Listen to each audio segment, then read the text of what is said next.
Hi hello friends, ನಮಸ್ಕಾರ. ನೀವು ನೋಡ್ತಾ ಇರೋದು ಯೂಟ್ಯೂಬ್ ಚಾನಲ್. ಫಸ್ಟ್ ನಮ್ಮ ಚಾನಲ್ ಎಲ್ಲರಿಗೂ ಸ್ವಾಗತ ಸುಸ್ವಾಗತ. ಒಂದು ಹೊಸ ಉದ್ಯೋಗ ಮಾಹಿತಿ ಬಂದಿದೆ. ವಿಕಾಸ ಸೌಹಾರ್ದ ಕೋಆಪರೇಟಿವ್ ಬ್ಯಾಂಕ್ದಲ್ಲಿ ಹೊಸ ನೇಮಕಾತಿ ಆರಂಭವಾಗಿದೆ. ನೇಮಕಾತಿ 2026. ಇಲ್ಲಿ ವಿವಿಧ ಅಧಿಕಾರಿಗಳಿದ್ದಾರೆ. ಜೂನಿಯರ್ ಅಸಿಸ್ಟೆಂಟ್ ಮತ್ತು ವ್ಯವಸ್ಥಾಪಕ ಹಾಗೂ ಹಿರಿಯ ಅಧಿಕಾರಿ, ಬೇರೆ ಬೇರೆ ವಿದ್ಯಾರ್ಥಿಗಳಿದ್ದಾರೆ. ಈ ಹುದ್ದೆಗೆ SSLC ಅಥವಾ 10ನೇ ತರಗತಿ ಪಾಸ್ ಆಗಿರಬೇಕು ಹಾಗೂ ಪದವಿ ಪಾಸ್ ಕೂಡ ಅಪ್ಲೈ ಮಾಡಬಹುದಾಗಿದೆ. ವಯೋಮಿತಿ 35 ವರ್ಷ ಕೊಟ್ಟಿರ್ತಾರೆ. ಉದ್ಯೋಗ ಸ್ಥಳ ಕರ್ನಾಟಕದ ವಿಜಯನಗರದಲ್ಲಿರ್ತಕ್ಕಂಥ ಉದ್ಯೋಗ ನೇಮಕಾತಿ ಆಗಿದೆ. ಇವಾಗ ಆನ್ಲೈನ್ ಮೂಲಕ ಅರ್ಜಿ ಕರೆದಿದ್ದಾರೆ. ತಮಗೆ ಈ ಹುದ್ದೆಗಳ ಬಗ್ಗೆ ಸಂಪೂರ್ಣ ಮಾಹಿತಿ ಹೇಳ್ತೀನಿ. ವಿಡಿಯೋನ ಎಲ್ಲೂ ಸ್ಕಿಪ್ ಮಾಡದೆ ಕೊನೆತಕೊಂಡು ಹಾಗೆ ಮಾಹಿತಿ ಇಷ್ಟ ಒಂದು ಲೈಕ್ ಮಾಡಿ ಮತ್ತು ಶೇರ್ ಮಾಡಿ, ನಿಮ್ಮ ಅನಿಸಿಕೆ ಕಮೆಂಟ್ ಮಾಡಿ. ಹೊಸಬರು ಯಾರು ನಮ್ಮ ಚಾನಲ್ ನೋಡ್ತಾ ಇದ್ದಾರೆ ಅವ್ರು ನಮ್ಮ ಚಾನಲ್ ಸಬ್ಸ್ಕ್ರೈಬ್ ಮಾಡಬಹುದು. ಹಾಗೆ ಪಕ್ಕದಲ್ಲಿರ್ತಕ್ಕಂಥ ಬೆಲ್ ಐಕಾನ್ ಮಾಡ್ಕೊಂಡ್ರೆ ನಾವು ಅಪ್ಲೋಡ್ ಮಾಡೋ ಪ್ರತಿಯೊಂದು ನೋಟಿಫಿಕೇಶನ್ ಆಗಿ ಬರ್ತಾರೆ. ಹೊಸ ಹೊಸ ಉದ್ಯೋಗ ಮಾಹಿತಿ ಕೂಡ ದೊರೆಯುತ್ತಿದೆ. ಓಕೆ ಫ್ರೆಂಡ್ಸ್, ಸೇರಾಗಿ ಮಾಹಿತಿ ನೋಡಿ. ಮಾಹಿತಿ ರೀತಿ ಕೊಟ್ಟಿದ್ದಾರೆ. ಇದು ವಿಕಾಸ ಬ್ಯಾಂಕ್ದ ನೇಮಕಾತಿ ಆಗಿದೆ. ವಿಕಾಸ ಬ್ಯಾಂಕ್ ನೇಮಕಾತಿ ಸಂಸ್ಥೆ ಸಭಾನಾಟು ವಿಕಾಸ ಸೌಹಾರ್ದ ಕೋಆಪರೇಟಿವ್ ಬ್ಯಾಂಕ್ ಆಗಿದೆ. ಒಟ್ಟು ಇಲ್ಲಿ ಕಲಿರ್ತಕ್ಕಂಥ ಹುದ್ದೆಗಳು 46 ಹುದ್ದೆಗಳಿವೆ. ಉದ್ಯೋಗ ಸ್ಥಳ ವಿಜಯನಗರ ಇರುತ್ತದೆ.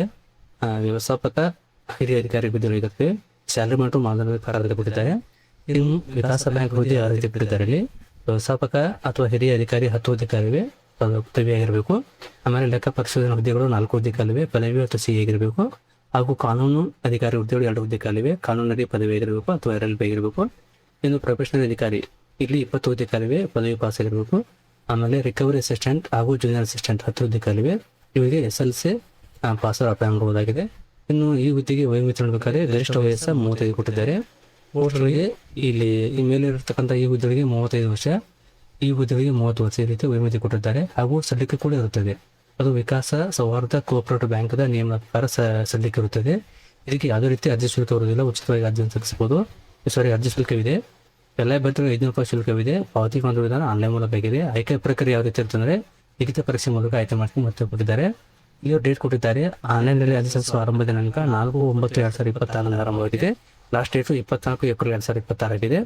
ಹಾಗೂ ಲಿಖಿತ ಪರೀಕ್ಷೆಯ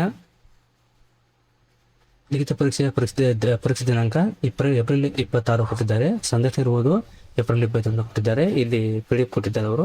ಇದು ಅಫಿಷಿಯಲ್ ವೆಬ್ಸೈಟ್ ಆಗಿದೆ. ಈಗ ನೋಡ್ಕೋಬಹುದು. ಓಪನ್ ಆಗ್ತಿದೆ. ಇದನ್ನ ಪಾಪಪ್ ಕ್ಲೋಸ್ ಮಾಡಿದಾಗ ಇದು ಬ್ಯಾಂಕ್ ವೆಬ್ಸೈಟ್ ಆಗಿದೆ.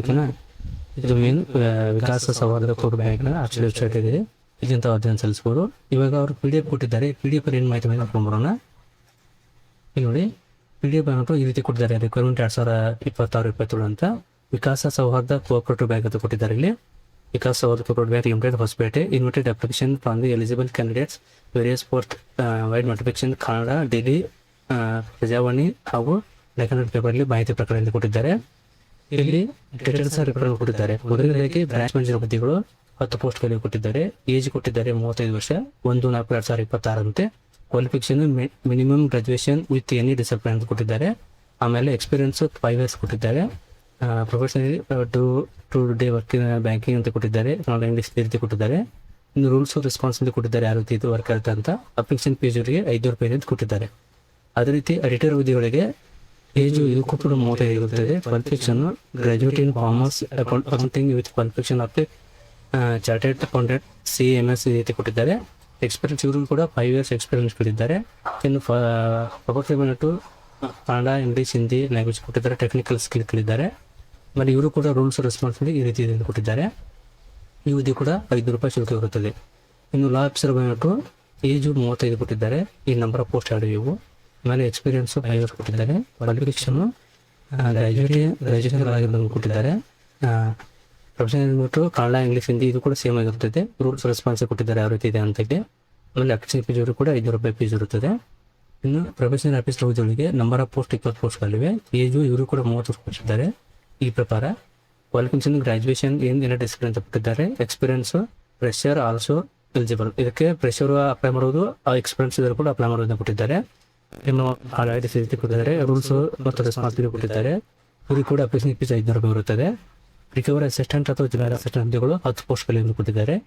ಇಲ್ಲಿ ಏಜು 30 ಕೊಟ್ಟಿದ್ದಾರೆ. ಇವರಿಗೆ ಕ್ವಾಲಿಫಿಕೇಶನ್ SLC ಕೊಟ್ಟಿದ್ದಾರೆ. SLC ಪಾಸ್ ಆದರೂ ಅಪ್ಲೈ ಮಾಡ್ಬೋದು. ಇಲ್ಲಿ ಇವರು ಕೂಡ ಎಕ್ಸ್ಪೀರಿಯನ್ಸ್ ಫ್ರೆಷರ್ ಆಲ್ಸೋ ಅಪ್ಲೈ ಅಂದರೆ ಫ್ರೆಷರ್ ಕೂಡ ಅಪ್ಲೈ ಮಾಡ್ಬೋದು ಅಂತ ಕೊಟ್ಟಿದ್ದಾರೆ.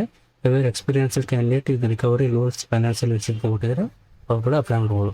ಇನ್ನು ಇದು ಕೂಡ ಸೇಮ್ ಆಗಿದೆ. ರೂಲ್ಸ್ ಕೊಟ್ಟಿದ್ದಾರೆ. ರೂಲ್ಸ್ ರೆಸ್ಪಾನ್ಸಿಬಿಲಿಟಿ ರಿಕವರಿ ಅಸಿಸ್ಟೆಂಟ್ ಯಾವ ರೀತಿ ಜೂನಿಯರ್ ಅಸಿಸ್ಟೆಂಟ್ಗೂ ರೂಲ್ಸ್ ಮತ್ತು ರೆಸ್ಪಾನ್ಸಿಬಿಲಿಟಿ ಆಗುತ್ತದೆ. ಇದಕ್ಕೂ ಕೂಡ ಅಪ್ಲಿಕೇಶನ್ ಫೀಸು 500 ರೂಪಾಯಿ ಇರ್ತದೆ. ಈ ಹುದ್ದೆ ಕೂಡ ಅಪ್ಲಿಕೇಶನ್ ಫೀಸು 500 ರೂಪಾಯಿ ಇರ್ತದೆ. ನೀವು ಯಾವ ಹುದ್ದೆಗೆ ಅಪ್ಲೈ ಮಾಡ್ತೀರಾ ಕರೆಕ್ಟ್ ನೋಡ್ಕೊಂಡು ಅಪ್ಲೈ ಮಾಡ್ಬೋದು.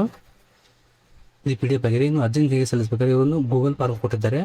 ಆ ಫಾರ್ಮ್ನ ವಿಡಿಯೋ ಕಾಲ್ ಲಿಂಕಲ್ಲಿ ಹಾಕಿರ್ತೀನಿ, PDF ಅನ್ನು ಹಾಕಿರ್ತೀನಿ. ಅದಂತ ಒಂದು ಕರೆಕ್ಟಾಗಿ ನೋಡ್ಕೊಂಡು ಅದು ಸಲ್ಲಿಸ್ಬೋದು. ಇದು ಗೂಗಲ್ ಫಾರ್ಮ್ ಆಗಿದೆ ಕಣ, ನೋಡ್ಕೋಬೋದು. ಈ ರೀತಿ ಗೂಗಲ್ ಫಾರ್ಮ್ ಆಗಿದೆಯೋ ಇಲ್ಲಿ ನೋಡ್ಕೋಬೋದು. ಹೆಸರು ವಿಳಾಸ ಕೊಟ್ಟಿದ್ದಾರೆ. ನಿಮ್ಮ ಜಿಮೇಲ್ ಲಾಗಿನ್ ಆಗಿ ಇಲ್ಲಿ ಮತ್ತೆ ನಿಮ್ಮ ಇಮೇಲ್ ಐಡಿ ಹಾಕೋಗುತ್ತೆ. ಆಮೇಲೆ ಇಲ್ಲಿ ಯಾವ ಪೋಸ್ಟ್ ಅಪ್ಲೈ ಮಾಡ್ತಾರೆ ಎಲ್ಲ ಪೋಸ್ಟ್ ಬರ್ತಿರುತ್ತೆ. ಜೂನಿಯರ್ ಅಸಿಸ್ಟೆಂಟ್ ಅಥವಾ ರಿಕವರ್ ಅಸಿಸ್ಟೆಂಟ್ ಕೊಟ್ಟಿದ್ದಾರೆ. ಇದು ತಗೋಬೇಕಾಗುತ್ತೆ. ನೀವು ಯಾವ್ದು ಹೋದ್ರೆ ತೊಗೊಳ್ಳಿ. ಆಮೇಲೆ ಇಲ್ಲಿ ನಿಮ್ಮ ಅಪ್ಲಿಕೇಶನ್ ಆಸ್ ಪರ್ SLC ಮಾರ್ಕ್ಸ್ಗಳಲ್ಲಿ ಯಾವ ರೀತಿ ಇದೆ ಆ ರೀತಿ ನಿಮ್ಮ ಹಾಕಿ. ಆಮೇಲೆ ಅಪ್ಲೋಡ್ ಫೋಟೋ ಸೈಜ್ ಕೊಟ್ಟಿದ್ದಾರೆ. 1 MB ಕಡಿಮೆ ಇರಬೇಕು. ಆ ಫೋಟೋ ನೀರು ಅಟ್ಯಾಚ್ ಮಾಡಿ. ಆಧಾರ್ ನೇಮ್ ಕೊಟ್ಟಿದ್ದಾರೆ. ಆಮೇಲೆ ಲಾಸ್ಟ್ ನೇಮು ಈಗ ನೋಡಿ ಫಾದರ್ ಇಲ್ಲಿ ರಾಜೇಂದ್ರ ರಾವ್ ಫಸ್ಟ್ ಕೊಟ್ಟಿದ್ದಾರೆ. ನೀವು ಇಲ್ಲಿ ಫಾದರ್ ನೇಮ್ ರಾಜೇಂದ್ರ ರಾವ್ ಇದ್ರೆ ಇಲ್ಲಿ ರಾವ್ ಲಾಸ್ಟ್ ಹಾಕಿರುತ್ತೆ, ರಾಜೇಂದ್ರ ಫಸ್ಟ್ ಹಾಕಿ ಅಂತ ಕೊಟ್ಟಿದ್ದಾರೆ. ಆಮೇಲೆ ಡೇಟ್ ಆಫ್ ಬರ್ತ್ ನಿಮ್ದು ಯಾವ ರೀತಿ ಡೇಟ್ ಆಫ್ ಬರ್ತ್ ಇದೆ ಮಾರ್ಕ್ಸ್ ಕಾರ್ಡಲ್ಲಿ ಆ ರೀತಿ ಡೇಟ್ ಆಫ್ ಬರ್ತ್ ಹಾಕಿ, ಅಡ್ರೆಸ್ ಹಾಕಿ, ನಿಮ್ಮ ಪ್ಲೇಸ್ ಹಾಕಿ ಮತ್ತು ಮೊಬೈಲ್ ನಂಬರ್ ಹಾಕಿ, ನ್ಯಾಷನಾಲಿಟಿ ಹಾಕಿ, ಆಮೇಲೆ ಸ್ಟೇಟ್ ನೀವು ಯಾವ ಸ್ಟೇಟಿಂದ ಅಪ್ಲೈ ಮಾಡಿದ್ರೆ ಆ ಸ್ಟೇಟ್ ಹಾಕಿ, ಆಮೇಲೆ ರಿಲಿಜನ್ ಹಾಕಿ. ಎಜುಕೇಷನ್ ಕಲ್ಚರ್ ಕೊಟ್ಟಿದ್ದಾರೆ. ಇಲ್ಲಿ SLC ಅಂತ ಆಟೋಮೆಟಿಕ್ ಬಂದಿರುತ್ತೆ. ಅದು ನೀವು ಬೇರೆ ಚೇಂಜ್ ಮಾಡಿದ್ರೆ ಅದು ಚೇಂಜ್ ಆಗುತ್ತೆ. ಇಲ್ಲಿ ಪರ್ಸೆಂಟೇಜ್ ಹಾಕಿ, ನಿಮ್ಮ SLC ಬೋರ್ಡ್ ನೇಮ್ ಹಾಕಿ, ಪಾಸಿಂಗ್ ಇಯರು, UC ಡಿಪ್ಲೊಮಾ ಆಗಿದ್ದರೆ ಅದನ್ನು ಹಾಕಿ, ಆಮೇಲೆ ಅಪ್ಟೆಂಡ್ ಮಾರ್ಕ್ಸು, ಯೂನಿವರ್ಸಿಟಿ ನೀವು ಮಾರ್ಕ್ಸು, ಪಾಸಿಂಗ್ ಇಯರು ಈ ರೀತಿ ಹಾಕೋಬೇಕಾಗುತ್ತೆ. ಆಮೇಲೆ ಇಲ್ಲಿ ಗ್ರ್ಯಾಜುಯೇಷನ್ ಕೊಟ್ಟಿದ್ದಾರೆ, ಅದನ್ನು ಕೂಡ ಹಾಕ್ಬೋದು. ಇಲ್ಲಿ ರೆಸ್ಯೂಮ್ ಇದು ಯಾವುದೇ ಇದೆ ಅದನ್ನು ಟಿಕ್ ಮಾಡ್ಕೋಬೇಕಾಗುತ್ತೆ. ಟಿಕ್ ಮಾಡ್ಕೊಳ್ಳಿ. Percentage hockey, university hockey, year of passing ಕೊಟ್ಟಿದ್ದಾರೆ, ಗ್ರಾಜುಯೇಷನ್, ಇದು ಡಿಸಿಪ್ಲಿನ್ ಕೂಡ ಕೊಟ್ಟಿದ್ದಾರೆ. MC ಯಾವುದೇ ಅದು ಹಾಕ್ಬೋದು. ಇಲ್ಲಿ ಕ್ವಾಲಿಫಿಕೇಶನ್ ಇದ್ರೆ ಹಾಕೋದು ಬಿಡ್ಬೋದು. ಇದನ್ನು ಪರ್ಸೆಂಟೇಜ್ ಹಾಕಿ ಮತ್ತು university name, passing year, experience ಇದರಲ್ಲಿ ಎಷ್ಟು ವರ್ಷ ಆಗಿದೆ, ಯಾವುದ್ರಲ್ಲಿ ಎಕ್ಸ್ಪೀರಿಯನ್ಸ್ ಆಗಿದೆ ಅದನ್ನು ನೀವು ಹಾಕಬೇಕಾಗುತ್ತೆ. ಚೂಸ್ ಮಾಡ್ಕೊಂಡು ಹಾಕಿ. ಆಮೇಲೆ ಆರ್ಗನೈಸೇಷನ್ ನೀವು ಎಕ್ಸ್ಪೀರಿಯನ್ಸ್ ಎಲ್ಲಿ ಹಾಕಿರ್ತೀರ ಅದನ್ನು ನೀವು ಹಾಕಬೇಕಾಗುತ್ತೆ. ಡೆಸಿಗ್ನೇಷನ್ ಹಾಕಬೇಕಾಗುತ್ತೆ. ನಂಬರ್ ಆಫ್ ಇಯರ್ಸ್ ಸರ್ವಿಸ್ ಹಾಕಬೇಕಾಗುತ್ತೆ. ವರ್ಕ್ ಪ್ಲೇಸ್ ಹಾಕಬೇಕಾಗುತ್ತೆ. ಆಮೇಲೆ ಕಂಪ್ಯೂಟರ್ ನಾಲೆಜ್ ಎಸ್ ಅಂತ ಕೇಳಿದ್ದಾರೆ, ಎಸ್ ಅಂತ ಹಾಕಿ ಅದನ್ನು. ಆಮೇಲೆ enter valid 12 digit 10 days Aadhaar number, ನಿಮ್ಮ ಆಧಾರ್ ಸಂಖ್ಯೆ 12 ಸೆಕೆಂಡ್ ಹಾಕೊಂಡು ಕೊಟ್ಟಿದ್ದಾರೆ. ಇಲ್ಲಿ QR ಕೋಡ್ ಕೊಟ್ಟಿದ್ದಾರೆ, ಪೇಮೆಂಟ್ ಮಾಡಬೇಕಾದ್ದು. ಈ QR ಕೋಡನ್ನು ತಾವು ಸ್ಕ್ಯಾನ್ ಮಾಡಿ, ಇಲ್ಲಿ UPI ID ಕೂಡ ಕೊಟ್ಟಿದ್ದಾರೆ, ಇಲ್ಲಿಂದ ಸ್ಕ್ಯಾನ್ ಮಾಡಿ ಪೇ ಮಾಡ್ಬೋದು. ಸ್ಕ್ಯಾನ್ ಆದ ನಂತರ ಇಲ್ಲಿ ಟ್ರಾನ್ಸಾಕ್ಷನ್ ID ಅಂತ ಬಂದಿರುತ್ತೆ. ಅವಾಗ ಇಲ್ಲಿ UPI ನಂಬರ್ ಬಂದಿರುತ್ತೆ, ಅದನ್ನು ಪಾಪ್ ಮಾಡಿ ಇಟ್ಕೊಳ್ಳಿ. ಇಲ್ಲಿ ಹಾಕಿದ ನಂತರ ಮತ್ತೆ ಆನ್ಸರ್ ಹಾಕ್ಬೋದು. ಇಲ್ಲಿ UPI ನಂಬರ್ ಹಾಕೋದು ಮೇಲೆ ಕೊಟ್ಟಿದ್ದಾರೆ ನೋಡಿ.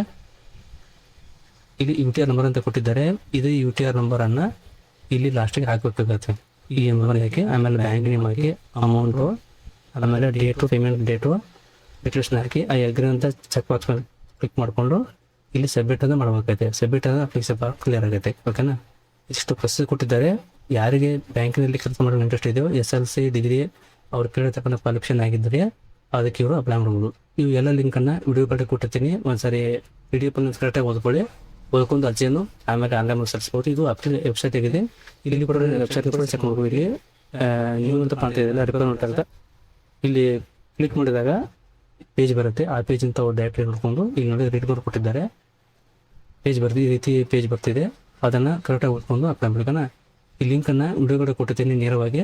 PDF ಲಿಂಕನ್ನು ಮತ್ತು ಅಪ್ಲೈ ಲಿಂಕನ್ನು ಒಂದು ಸಾರಿ ನೋಡಿಕೊಂಡು ಅರ್ಜಿಯನ್ನು ಆನ್ಲೈನ್ ಮೂಲಕ ಸಲ್ಲಿಸಬಹುದಾಗಿದೆ. ಸ್ವಲ್ಪ ವೇಟ್ ಮಾಡಿ. ನೆಟ್ಸ್ ಹೋದ್ರಿಂದ ಸ್ವಲ್ಪ ಈ ರೀತಿ ಬರುತ್ತೆ. ಇಲ್ಲಿ ಪ್ರಿವಿಯಸ್ ಪೋಸ್ಟ್ ಕೊಟ್ಟಿದ್ದಾರೆ, ಎಲಿಜಿಬಿಲಿಟಿ ಕೊಟ್ಟಿದ್ದಾರೆ. ಈ ಲಿಂಕನ್ನು ಹಾಕಿರ್ತೀನಿ ವಿವರಗಳಿಗೆ.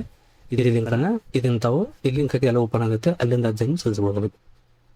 ಓಕೆ ಫ್ರೆಂಡ್ಸ್, ತಮಗೆ ಈ ಮಾಹಿತಿ ಇಷ್ಟ ಆಗಿದೆ ಅನ್ಕೋತೀನಿ. ಇಷ್ಟ ಆದರೆ ಲೈಕ್ ಮಾಡಿ ಮತ್ತು ಶೇರ್ ಮಾಡಿ, ನಿಮ್ಮ ಮನಸ್ಸಿಗೆ ಕಮೆಂಟ್ ಮಾಡಿ.